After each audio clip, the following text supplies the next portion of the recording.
Ézéchiel 37, du verset 1er au verset 10, il est écrit « La main de l'Éternel fut sur moi, et l'Éternel me transporta par son esprit et me déposa dans le milieu d'une vallée remplie d'ossements. Il me fit passer auprès d'eux, tout autour, et voici, ils étaient fort nombreux à la surface de la vallée. Et ils étaient complètement secs. Il me dit, « Fils de l'homme, ces eaux pourront-ils revivre ?» Je répondis, « Seigneur éternel, tu le sais. » Il me dit, « Prophétise sur ces eaux et dis-leur, ossements desséchés, écoutez la parole de l'Éternel. Ainsi parle le Seigneur l'Éternel à ces eaux. Voici, je vais faire entrer en vous un esprit et vous vivrez. Je vous donnerai des nerfs, je ferai croître sur vous la chair, je vous couvrirai de peau, je mettrai en vous un esprit et vous vivrez. Et vous saurez que je suis l'Éternel. » Je prophétisais selon l'ordre que j'avais reçu, et comme je prophétisais, il y eut un bruit, et voici, il se fit un mouvement, et les eaux s'approchèrent les uns des autres. Je regardais, voici, leur vint des nerfs, la chair crue, la peau les couvrit par-dessus, mais il n'y avait point en eux d'esprit. Il me dit, prophétise et parle à l'esprit. Prophétise, fils de l'homme, et dis à l'esprit, ainsi parle le Seigneur l'Éternel, esprit vient des quatre vents, souffle sur ces morts et qu'ils revivent. Je prophétisais selon l'ordre qu'il m'avait donné, et l'esprit entra en eux, et ils reprirent vie, et ils se tinrent sur leurs pieds. C'était une armée nombreuse, très nombreuse. Amen. Au sujet de ce passage du livre d'Ézéchiel, Oswald Chambers, je ne sais pas si vous connaissez, il a écrit notamment des méditations à suivre tous les jours, tout pour qu'il règne.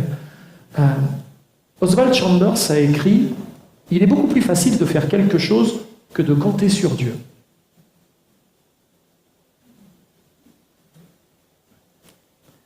Car ce qui nous fait souvent agir, c'est plutôt le désespoir que l'inspiration.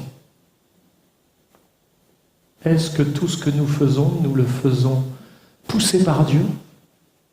Ou est-ce que nous le faisons parce que nous avons quelque part désespéré en certaines choses? Que nous prenons l'affaire en main, entre nos mains. Il rajoute, c'est pourquoi il y a si peu de chrétiens ouvriers avec Dieu, mais tant qui sont ouvriers pour Dieu. Et il y a une différence entre être ouvrier avec Dieu ou être ouvrier pour Dieu. Nous préférons travailler pour Dieu, dit-il, plutôt que de croire en lui. Suis-je vraiment sûr que Dieu fera ce qui m'est impossible? Continue-t-il à écrire. Et la question de Chambers n'est-elle pas d'une grande réalité dans nos vies encore aujourd'hui? Suis-je vraiment sûr que Dieu fera ce qui m'est impossible à moi? Lorsque Dieu veut nous montrer la corruption de notre nature humaine, il ne nous fait pas voir les autres autour de nous, mais il nous fait voir ce qu'il y a dans notre propre cœur. C'est d'ailleurs quelque chose qui peut être très déstabilisant. Dans Ézéchiel 37, au verset 12, le Seigneur dit « Voici, j'ouvrirai vos sépulcres. Je vous ferai sortir de vos sépulcres, ô mon peuple, et je vous ramènerai dans le pays d'Israël. » Si à l'image d'Israël, notre sépulcre, qui peut être associé à quoi? À nos cœurs, à l'intérieur de nos vies. Si à l'image d'Israël, notre sépulcre a été ouvert par Dieu, nous savons qu'en nous, c'est-à-dire dans notre chair, n'habite aucun bien. Et la première étape de la révélation de Dieu en nous, c'est-à-dire dans notre chair, est celle qu'il n'y habite rien de bien. C'est très déconcertant quand même. C'est cette première étape de la grâce divine qui commence par la confrontation de notre propre déchéance et la réalisation du jugement de Dieu qui pèse sur nous. Et cela en raison de nos péchés, de notre nature pécheresse. C'est seulement par la suite que la grâce de Dieu va pouvoir prendre toute sa signification. Il y a évidemment un texte qui s'appliquait à Israël dans le cadre de sa restauration, avec ce que le prophète Ézéchiel va recevoir, mais il y a vraiment quelque chose qui aujourd'hui pour nous doit aussi nous permettre d'appréhender certaines vérités spirituelles qui nous concernent. Transportés dans la vallée. Nous ne devons pas nous étonner quand Dieu nous conduit à ressentir le poids de nos inconséquences, de nos égarements, de notre culpabilité, de nos désobéissances, de nos fautes, de nos manques de spiritualité. Parce qu'en agissant ainsi, Dieu est en train de nous transporter dans une vallée que je pourrais caractériser d'une vallée d'expérience. Mais dans Ézéchiel 37, 1er, il est dit que la main de l'Éternel fut sur moi et l'Éternel me transporta par son esprit et me déposa dans le milieu d'une vallée pleine d'ossements. Franchement, on a envie de vivre d'autres choses avec Dieu, n'est-ce pas? C'est pas tout à fait là qu'on a envie d'aller, On aimerait plutôt aller ailleurs. Et ce passage du livre d'Ézéchiel renvoie évidemment à une vision. La plupart des commentateurs s'accordent pour dire qu'il n'a pas été transporté physiquement. Mais c'est dans le cadre des nombreuses visions que le prophète a reçues. Dieu ne changea pas son prophète de place, mais lui donna ce sentiment intérieur d'avoir été amené dans une vallée remplie d'ossements. Et il y a là de toute évidence des lieux qui sont bien plus agréables et réjouissants. Ézéchiel veut dire Dieu fortifiera. Ce nom proclame que Dieu est celui qui rend fort. Chaque chrétien sait combien Dieu peut nous fortifier. Mais on peut se demander en quoi le prophète pouvait être fortifié dans un tel environnement. Imaginez que Dieu vous transporte au milieu du cimetière. Alors je ne sais pas s'il est, je pense qu'il est sur Codognan, le cimetière, non, c'est ça? Au milieu du cimetière de Codognan, en quoi il va vous fortifier en vous amenant dans un tel lieu, franchement? Il y a d'autres endroits où on aimerait être. Dans une conférence, à écouter de grands orateurs, à vivre des choses glorieuses, mais en plein milieu d'un cimetière. Dieu ne transporta pas son prophète en haut d'une montagne, d'où il aurait pu observer les choses venir de loin, mais il le transporta dans une vallée, un lieu encaissé, sombre, sans horizon dégagé. De plus, c'était une vallée où la mort règne. Que pouvons-nous comprendre de cet épisode des Écritures en dehors d'un aspect historique et prophétique certain concernant la restauration future d'Israël? Pouvons-nous comparer l'état de la nation d'Israël à cette époque avec la condition de l'Église d'aujourd'hui? Est-ce que ce texte pourrait revêtir une certaine actualité? Vous savez que la parole de Dieu, elle se chevauche dans les temps et des choses qui ont eu lieu dans le passé peuvent encore aujourd'hui nous concerner de près. Une telle comparaison pourrait facilement nous plonger dans le désespoir, sincèrement. Ces ossements desséchés pourront-ils jamais revivre? Et se poser une telle question n'appelle ni à un faux optimisme, parce que parfois on a des faux optimismes, ni à une sombre désillusion. Pour autant, au stade des constats, il ne faut pas confondre quantité et qualité. Ça, la confusion, elle existe en de nombreux lieux, en de nombreux endroits. Certaines églises regorgent de monde, célèbrent même plusieurs offices chaque dimanche et se réjouissent des multitudes qui s'y rendent. Le test de la vie ne réside pas dans le nombre d'ossements, vous savez, même recouverts de chair qui se trouvent dans l'assemblée, mais dans la mesure où la vie de l'Esprit de Dieu circule dans des corps vivants, produisant le fruit de l'Esprit et débordant sur la société qui est autour d'eux. Alors oui, le test de la vie ne réside pas dans le nombre d'ossements, même recouverts de chair, qui se trouvent dans l'assemblée, mais dans la mesure où la vie de l'Esprit circule dans des corps vivants, produisant le fruit de l'Esprit et débordant sur la société qui est autour d'eux. Qu'il y ait peu ou beaucoup d'ossements, ils ont le même besoin et le même remède. La proclamation de la vérité divine dans la puissance de l'Esprit de Dieu et sous le contrôle de sa grâce souveraine peut changer les choses, et moi je veux croire qu'elle le fera. Si ces ossements desséchés peuvent reprendre vie, à combien une église peut être revitalisée? Et là, on devrait tous dire Amen. Amen. Dieu destine toujours son église à devenir sa communauté pilote dans un monde ignorant de sa grâce et indifférent à sa présence. Si l'on resserre le champ de notre réflexion à nos propres personnes, existe-t-il des choses en nous que nous considérons comme mortes? Y a-t-il des choses en moi que je considère comme étant mortes? Et l'espérance de ces choses a-t-elle été érodée face à un constat de sécheresse? Parfois, Dieu nous entraîne dans la vallée pour deux raisons évidentes. La première, c'est qu'on n'irait pas par nous-mêmes.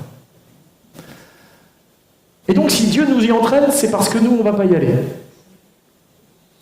La deuxième, c'est que c'est le seul endroit où est enseignée la leçon qui nous met en face de notre impuissance, et pas seulement, mais en face aussi de la toute-puissance de Dieu. Sur la montagne, Dieu nous parle, nous bénit, nous remplit et nous qualifie. Mais c'est lorsqu'il nous place dans la vallée que nous découvrons combien nous sommes enclins à nous occuper de la sphère du possible avec nos propres forces, alors qu'il désire nous attirer dans le domaine de ce qui est impossible pour nous. Certes, notre nature charnelle est habituée à élaborer des stratégies, à déployer ses plans, allant même jusqu'à utiliser certains ingrédients, excusez-moi l'expression, pseudo-spirituels, en espérant obtenir quelques résultats à la hauteur de nos enjeux, de nos défis. Avec Dieu, ne nous étonnons pas de nous retrouver parfois dans la vallée des ossements desséchés. Le but ici n'est pas assurément de dénombrer les os, de commencer à les compter, faire de l'archéologie, quoi. Ou de dresser l'inventaire de nos échecs. Croyons que Dieu a disposé tout le long de notre parcours spirituel certaines vallées par lesquelles nous allons devoir passer. Alors, une question pleine de sens. Alors que le prophète est au centre d'une grande scène de désespoir, Dieu va lui poser une question. Fils de l'homme, ces os pourront-ils revivre? Et l'expression fils de l'homme est là pour qu'Ézéchiel réalise son identité de fils d'Adam, avec toutes les limitations que cela comporte. Hé, fils de l'homme, est-ce que ces os pourront revivre? Aucune puissance dans ce monde ne peut redonner la vie à des ossements. Le mot impossible semble être la seule réponse. Est-il possible que cette région de l'Ouest Camargue, de l'Avonage, peut retrouver la gloire d'antan? L'évidence de nos limites face à nos vallées d'ossements n'a d'autre but que de nous amener à réaliser quoi? Nos limitations, mais on les sait, mais à réaliser la toute-puissance de Dieu. Ça, par contre, on a encore besoin de la confronter, de l'apprendre. Alors, que faut-il répondre à la question, ces eaux pourront-ils revivre? Parce que Ézéchiel répondit, Seigneur éternel, tu le sais. Hein? Nous devons avouer que nous n'aimons pas quand Dieu nous questionne sur la profondeur de notre foi ou de notre amour. Car en agissant ainsi, il révèle la superficialité de notre spiritualité. Rappelons-nous ce passage de l'évangile de Jean 21, 17, où Jésus interpella Pierre. Simon, fils de Jonas, m'aimes-tu? Pierre fut attristé de ce qu'il lui avait dit pour la 3e fois, m'aimes-tu? Et il répondit, il répond un peu comme Ézéchiel, Seigneur, tu sais toutes choses. Tu sais, toi. Tu sais que je t'aime. Parfois, Dieu nous pose des questions alors qu'il sait déjà. C'est pas parce qu'il a besoin d'avoir notre réponse pour connaître, mais c'est pour que nous puissions réaliser là où nous en sommes. La puissance de résurrection n'est pas venue dans ce monde pour blanchir des sépulcres, mais pour nous communiquer la vraie vie. On pourrait se contenter, vous savez, comme à l'époque biblique, de badigeonner les sépulcres en blanc et puis leur donner un beau look. On peut venir à l'église et essayer de badigeonner nos sépulcres, essayer d'avoir l'air, d'être les mieux possibles. Mais si à l'intérieur c'est toute espèce d'ossement de mort, ça ne sert à rien en réalité. D'ailleurs, Jésus disait aux pharisiens, vous êtes comme des sépulcres blanchis. Vous occupez des apparences, mais vous négligez le fond. Vous négligez ce qui est dans vos cœurs. Et nous, ce matin, on s'en fiche, excusez-moi l'expression, de l'apparence qu'on peut avoir. Ce qui est important, c'est ce qui est là dans nos cœurs ce matin. Et c'est ce que Dieu sonde. Et c'est ce devant quoi il désire que nous soyons. Pensons à tout ce qui est mort dans notre vallée d'ossements. Et si Dieu nous pose cette question, ces os pourront-ils revivre? C'est pour que nous confessions nos manques. Et que nous lui demandions peut-être pardon pour toutes les choses que nous avons essayé d'entreprendre sans lui. Est-ce difficile de regarder l'état de notre cœur et de répondre à la question de Dieu? Soyons sincères. Si nous devions ouvrir nos sépulcres, nos cœurs ce matin, nous n'y trouverions-nous pas des ossements desséchés, des rêves et des aspirations brisées, des désillusions et des déceptions? Pensez-vous que ces os pourront revivre? Et pour ça, il faut activer la foi. Verset 4 prophétise sur ces eaux et dit-leur, ossements desséchés, écoutez la parole de l'Éternel. À ce stade, la foi et l'obéissance vont devoir entrer en action. Mais pourquoi est-ce si difficile d'obéir avec foi? L'apôtre Paul déclare dans 1 Corinthiens 25 que la folie de Dieu est plus sage que les hommes et la faiblesse de Dieu est plus forte que les hommes. Ce qu'il faut d'abord dire, c'est que l'homme de Dieu est celui qui choisit la folie de Dieu et met sa foi en action en obéissant à l'injonction divine. Au verset 7, je prophétisais selon l'ordre que j'avais reçu, et comme je prophétisais, il y eut un bruit. Et voici, il se fit un mouvement et les os s'approchèrent les uns des autres. Lorsque Dieu agit, il arrive souvent que cela commence par du bruit.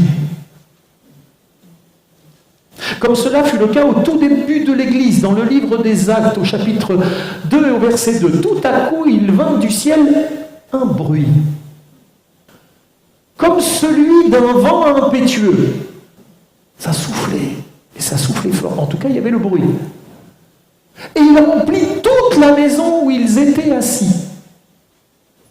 Une église où Dieu agit par son esprit est une église qui fait du bruit et qui suscite l'étonnement.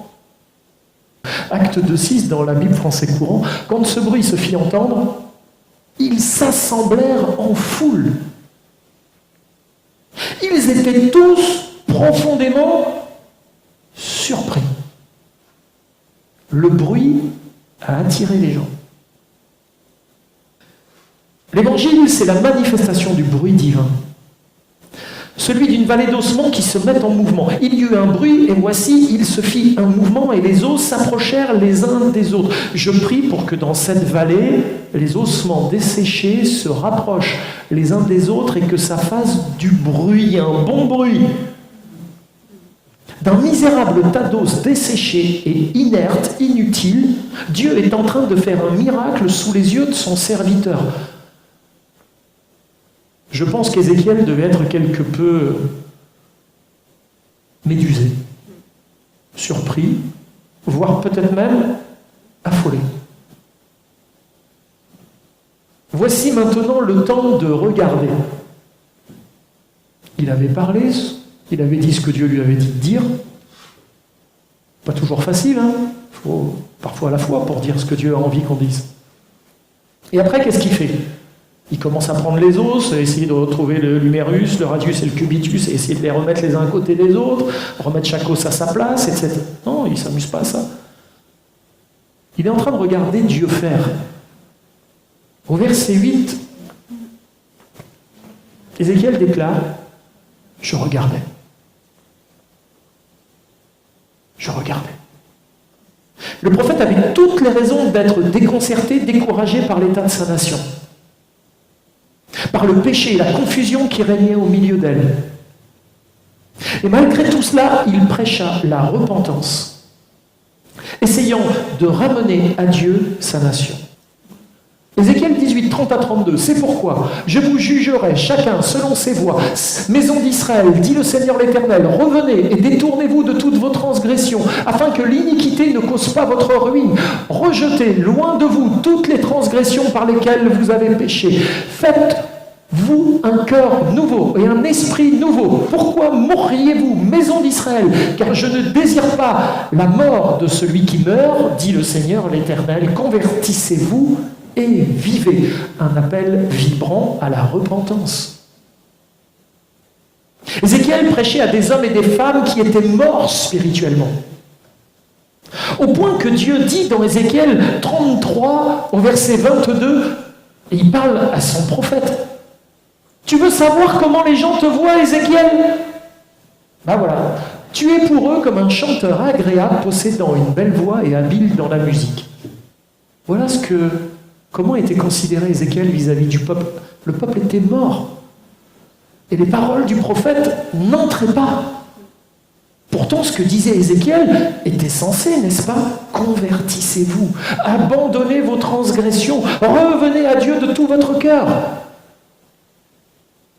S'ils ne sont pas poussés par le Saint-Esprit, les plus beaux des messages, ayant pour objectif de conduire à la repentance, ne donneront jamais la vie et ne transformeront aucune vallée de mort en vallée de vie. On peut avoir la doctrine la mieux construite, avoir des paroles super bibliques, avancer vraiment tout l'arsenal théologique, mais si l'Esprit Saint ne fait rien avec tout ça dans la vie des gens, on a perdu notre temps. En regardant Dieu remettre la vie là où régnait la mort, Ézéchiel reçut le plus merveilleux et le plus puissant des encouragements. Dieu allait revitaliser Israël. Je vais redonner vie à Israël. Ézéchiel, ces ossements desséchés, je vais les revitaliser, je vais leur redonner vie. Miracle dans la vallée de la mort. Et moi, en tant que pasteur, j'ai parfois l'impression d'évoluer dans ce monde, au cœur d'un véritable cimetière où la mort spirituelle règne. Regardons autour de nous combien sont morts spirituellement, semblables à des ossements desséchés, friables et fragiles. Et c'est cette vision que Dieu désire nous transmettre encore aujourd'hui. Et si la mort est parfois autour de nous, elle peut aussi tristement parfois l'être en nous. Regardez ce que Paul écrira aux chrétiens de Rome au chapitre 6 et au verset 23. Car le salaire du péché, c'est la mort, mais le don gratuit de Dieu, c'est la vie éternelle en Jésus-Christ notre Seigneur. Que Dieu fasse le miracle de remettre la vie là où règne la mort. Et que les os se rapprochent les uns des autres. Allons-nous accepter que Dieu remette de l'ordre dans nos cœurs, dans nos vies, dans nos maisons, dans notre Église? Sur ce point, gardons-nous de penser que l'ordre et l'organisation suffiront. Car des os, même bien rangés, ne seront jamais que des squelettes sans vie. Verset 8, je regardais, et voici, ça continue, il leur vint des nerfs, la chair crue, et la peau les couvrit par-dessus. Mais il n'y avait pas d'esprit en eux. Il n'est maintenant plus question d'une vallée d'ossements, mais d'une vallée de cadavres. Ainsi, assemblés, ces cadavres pouvaient-ils être d'une quelconque utilité pour Dieu? Non, pas encore, car il n'y avait point en eux d'esprit. Comprenons que Dieu ne désire pas seulement organiser les choses. Ce qu'il souhaite, c'est nous communiquer sa vie. Et faire de notre union à lui une réalité dans laquelle nous vivons à chaque instant. Ce que je veux, c'est que vous soyez un avec moi comme je suis un avec le Père. Je veux que vous viviez dans cette union à moi, dit Christ, et de tout ce qui en découle. Si vous êtes unis à moi, ma vie passera en vous. Comme le sarment est attaché au cep et bénéficie de sa sève, sans moi, vous ne pouvez rien faire. Réalisez que vous êtes unis à moi et que c'est ma vie qui doit passer en vous. Alors pour conclure, un point à ne pas oublier, verset 9, il me dit « Prophétise et parle à l'Esprit. Prophétise, fils de l'homme, et dis à l'Esprit. Ainsi parle le Seigneur l'Éternel. Esprit, viens des quatre vents, souffle sur ces morts et qu'ils revivent. » Verset 10, je prophétisais selon l'ordre qu'il m'avait donné. Et l'Esprit entra en eux, et ils reprirent vie. Et ils se tinrent sur leurs pieds. C'était une armée nombreuse, très nombreuse. Il y a ici l'image d'une revitalisation qui a abouti. N'est-ce pas? Tout était mort. Tu as rassemblé, Dieu a équipé, Dieu a mis la vie, et une armée est debout. Là où régnait la mort, maintenant règne la vie. La revitalisation est aboutie. Et en nous inspirant de la revitalisation promise à Israël, plusieurs points importants sont à considérer aujourd'hui. Ézéchiel 37, 21 à 23, il est écrit « Et tu leur diras, ainsi parle l'Éternel, promesse de restauration, voici, je prendrai les enfants d'Israël du milieu des nations où ils sont allés, tous ces eaux dispersées, je les rassemblerai de toutes parts, je les ramènerai dans leur pays. » On arrive à une promesse d'unification. Je ferai d'eux une seule nation dans le pays, dans les montagnes d'Israël. Ils auront tous un même roi. Ils ne formeront plus deux nations et ne seront plus divisés en deux royaumes.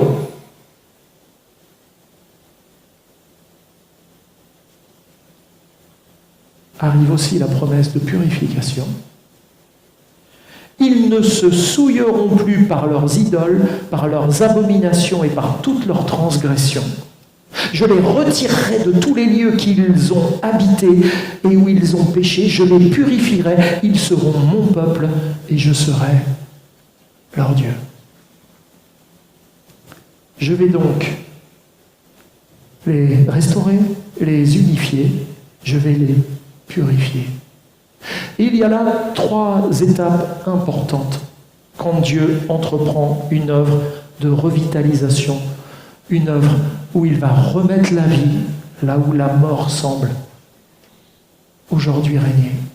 Ma prière, c'est que Dieu souffle sur nos vies déjà, sur nos cœurs brisés, sur nos rêves anéantis, sur nos projets sans suite, nos souffrances incomprises et toutes nos déceptions. Parce que même dans l'Église, des déceptions, on peut en avoir. Seigneur, souffle sur nos couples, souffle sur nos enfants et sur ceux qui nous entourent dans Codognan, dans Vergès et toutes les environs. Et comprenons qu'en termes de souffle de Dieu, il est question du Roua. Vous savez, ce fameux Roua qui était à la création et qui est le seul capable d'œuvrer à la revitalisation. Mais Seigneur, tu es capable de remettre la vie là où règne la mort. Alors Esprit, comme au commencement, tu as réuni des choses, tu les as rassemblées, tu as pris de l'argile, tu l'as pétrie et tu as soufflé la vie. Et il devint une âme vivante. Alors Seigneur, remets la vie là où est la mort.